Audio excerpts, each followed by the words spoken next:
इस अधिवेशन जो है वो एक तरीके का ऐतिहासिक अधिवेशन होने वाला है। कि बार जो टर्म्स एंड रेफरेंस आए हैं 8वें वेतन आयोग के, वो कर्मचारियों के अनुकूल नहीं लगते हैं, पेंशनर्स के अनुकूल नहीं लगते हैं। जो वेतन आयोग के बारे में जो टर्म्स एंड रेफरेंस है उनके अंदर बदलाव किया जाए, इसमें कर्मचारियों की प्रोन्नति का मामला है, वो इशूज़ एक साल पहले हल हो जाने चाहिए थे।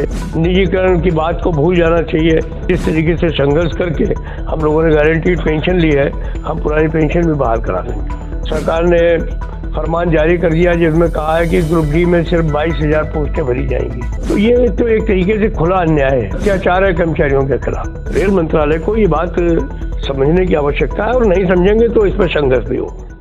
राजधानी लखनऊ में All India Railway Men's Federation और नॉर्दर्न रेलवे मेंस यूनियन का अधिवेशन होने जा रहा है, जिसमें शामिल होने के लिए हजारों की संख्या में भारतीय रेल के कर्मचारी पूरे देश से लखनऊ पहुंचेंगे। इस अधिवेशन में रेलवे में बड़ी संख्या में रिक्त पड़े पदों, निजीकरण, आउटसोर्सिंग कार्य के दबाव, महिला कर्मचारियों की समस्याओं समेत अनेक महत्वपूर्ण मुद्दों पर चर्चा होगी। साथ ही इस अधिवेशन में कर्मचारियों की समस्याओं के समाधान के लिए रोड मैप भी तैयार होगा।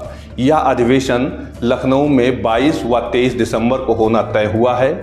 इस अधिवेशन में इंटरनेशनल ट्रांसपोर्ट वर्कर्स फेडरेशन के महासचिव स्टीफन कॉटन भी हिस्सा लेंगे। यह जानकारी AIRF के महामंत्री शिव गोपाल मिश्रा ने शनिवार को दी है। आइए जानते हैं उन्होंने और क्या कहा है। इस अधिवेशन जो है वो एक तरीके का ऐतिहासिक अधिवेशन होने वाला है। 8वें वेतन आयोग इस अधिवेशन के एजेंडे पर सबसे पहला सवाल है।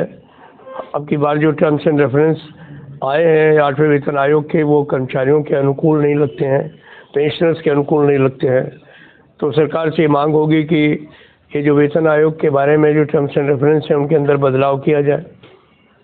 1 जनवरी 2026 से इसको लागू करना है, तो जल्दी से जल्दी इसकी रिपोर्ट आनी चाहिए। कार्डर स्ट्रक्चरिंग जो है बहुत बड़ा सवाल है, जिसमें कर्मचारियों की प्रोन्नति का मामला है, वो इश्यूज़ एक साल पहले हल हो जाने चाहिए थे, उनको हल करने का काम है। 31 दिसंबर तक लोगों को प्रमोशन दे देने चाहिए जो पोस्टें खाली हैं उनके ऊपर, जिससे कि उनको 1 जनवरी 2026 से जब पे कमीशन लागू हो तो उसका लाभ मिले। निजीकरण की बात को भूल जाना चाहिए। जो हमारी रेल है वो हमारे उपभोक्ताओं के अनुकूल और बेहतर चले। सर, एक मांग बहुत पुरानी है, पुरानी पेंशन बहाली को लेकर, वो मांग अभी तक पूरी नहीं हो पा रही, उसके बारे में क्या कहना है? उसके बारे में मैं यही कहूँगा कि ये ऑल इंडिया रेल फेडरेशन ने और नेशनल काउंसिल JCM ने का ही प्रयास है कि भारत सरकार को मजबूर होकर के आधी पेंशन देने की बात मंजूर करनी पड़ी। आज गारंटीड आधी पेंशन की बात सरकार ने कर दी है, 60% फैमिली पेंशन की बात कर दी है। पहले कह रहे थे कि हम जो 10% कटौती होती है उसका कुछ भी नहीं देंगे, तभी उसका भुगतान जो है उन्होंने 1/5 करने का फैसला कर लिया है। हमें पूरी आशा है कि भविष्य में जो कमियां पुरानी पेंशन स्कीम और इस UPS के बीच में है उनको सरकार जो है बहुत जल्दी से जल्दी पूरा करेगी। तो इस बारे में हमें पूरी आशा है, और अगर सरकार नहीं करेगी तो जिस तरीके से संघर्ष करके हम लोगों ने गारंटीड पेंशन ली है, हम पुरानी पेंशन भी बहाल करा देंगे। सर, 8वें वेतन आयोग में सर क्या टर्म्स एंड कंडीशन कर्मचारियों के रेट में नहीं दिखता? एक ही टर्म्स एंड कंडीशन है कि जो हमारा फिटमेंट फैक्टर है उसको इस हिसाब से अब लिया जाए कि वो 57 वाला मामला नहीं चलेगा। 57 में डॉक्टर आर्कराइट फार्मूला था, लोग पटरा का कपड़ा पहनते थे, एक परिवार में 10 आदमी हैं तो एक ही तरीके से उनके कपड़े बन जाते थे, उसी तरीके से जूते आ जाते थे।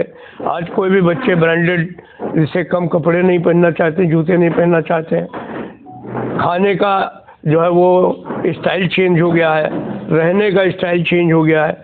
तो ये सारी चीज़ों को ध्यान में रखते हुए अब जो बास्केट बनाई जाए अपने प्राइस इंडेक्स की, उसमें वर्तमान चीज़ों को रखा जाए। मोबाइल नहीं था, डाटा नहीं था, GB नहीं था, तो ये सारी चीज़ें उसके अंदर काउंट की जाए। और जो कर्मचारियों के यूनिट बनाए जा रहे हैं कि मियाँ बीवी 2 यूनिट और जो बच्चे हैं वो आधा यूनिट, ये नहीं चलेगा। उसमें माँ बाप को भी शामिल करना पड़ेगा। इस तरीके से अगर उसकी गणना की जाएगी तो मैं समझता हूँ कि पे कमीशन की जो भी सिफारिशें आएंगी वो कर्मचारियों के अनुकूल होंगी और सभी कर्मचारियों को शांति भी मिलेगी। सरकार ने फरमान जारी कर दिया जिसमें कहा है कि ग्रुप डी में सिर्फ 22,000 पोस्टें भरी जाएंगी। तो ये तो एक तरीके से खुला अन्याय है और अत्याचार है कर्मचारियों के खिलाफ। हम पहले भी रेल मंत्री जी से इस बारे में आग्रह किए हैं, फिर रेल बोर्ड से बात करेंगे कि ये जो आप गणना कर रहे हैं कहाँ से कर रहे हैं।